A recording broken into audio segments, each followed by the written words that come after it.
डोईवाला में satellite town बनाए जाने को लेकर डोईवाला की जनता आक्रोशित है और जनसभाओं के बाद अब संयुक्त किसान मोर्चा के बैनर तले किसान व आमजन ने अनिश्चितकालीन धरना प्रदर्शन शुरू कर दिया है।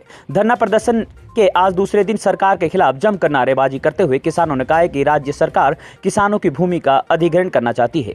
देहरादून में किसान बड़ी मात्रा में लीची व बासमती की खेती करते हैं जो कि पूरे देश में प्रसिद्ध है, लेकिन अब देहरादून शहर के आसपास कृषि भूमि पूरी तरह खत्म हो चुकी है और वहां मकान बन गए हैं, जबकि डोईवाला क्षेत्र में ही कृषि भूमि बची हुई है। अब सरकार इसमें भी सैटेलाइट टाउन बनाई जा रही है।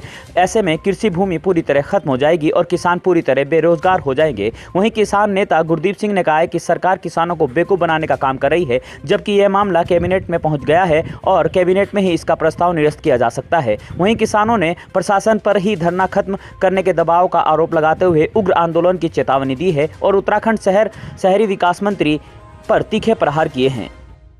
सरकार ने 4 नाम दिए हैं जनता को भ्रमित करने के लिए, arrow city, smart city, township और पता नहीं क्या क्या।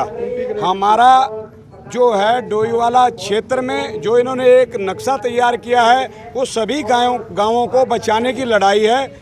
यहाँ टोटल खेती की जो भूमि है, देहरादून का मशहूर जो बासमती चावल जिससे देहरादून का नाम भी कहीं वर्ल्ड में फेमस होता है, वो देहरादून तो जगह सारी मकानों ने घेर लिए, एक डोईवाला ही बचा है जहां वो बासमती पैदा होती है। और लीची जो देहरादून की फेमस है वो डोईवाला ही बचा है। उस सब को सरकार ख़त्म कर देना चाहती है, जिसके विरोध में कल से अनिश्चितकालीन धरना चालू कर दिया है। और सरकार इस धरने को तरह तरह के प्रयास कर रही है तोड़ने के, जैसे कि बिजली डिपार्टमेंट को आदेश कर दिए कि वहाँ की उस लाइन की बिजली गुल कर दो, रात भी बिजली भगा के रखी।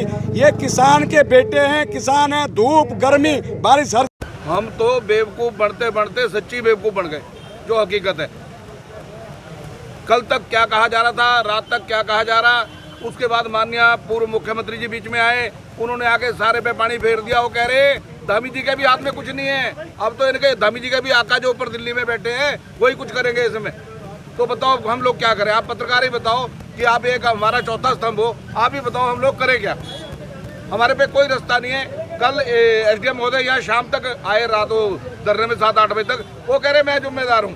एक प्रेस व्यक्ति जो देहरादून से उनके पास आई होगी, उसे लेकर उन्होंने कहा हर तरीके से मैं जिम्मेदार हूँ, आप धरना खत्म कर दो।